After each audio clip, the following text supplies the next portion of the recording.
கோடைக்காலம் சிறப்பு தொகையாக மகளிருக்கு ரூபாய் 5000 கொடுத்திருக்கிறாரு சிஎம் சார் அவர்கள். இது ரொம்பவே வரவேற்கத்தக்கதுதான்.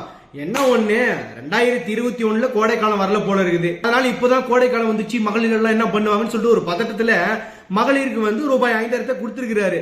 2021 வரல கோடைக்காலம், 2022 வரல, 2023, 2024, 2025 இந்த வருடமெல்லாம் வராத கோடைக்காலம் 2026 கோடைக்காலம் வந்திருக்குது. இதுக்கெல்லாம் காரணம் என்ன தெரியுங்களா? தெருவுக்கு ஒலிக்கிற அந்த விசில் சத்தத்தினால சிஎம் சாருக்கு பதட்டமும் பயமும் ஏற்பட்டிருக்கு.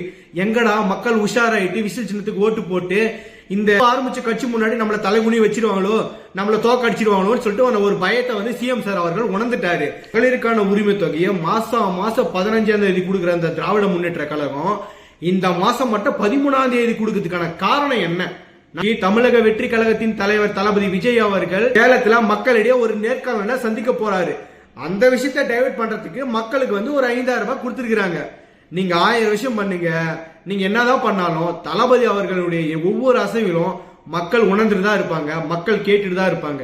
அவர் என்ன விஷயங்கள் சொல்றாரு, மக்களுக்கு என்ன செய்வாருன்ற விஷயத்த கண்டிப்பா மக்கள் பார்த்துட்டு 2026 ரெட் அண்ட் பிளாக் ஓட விட்டு சதற விடுறோம்.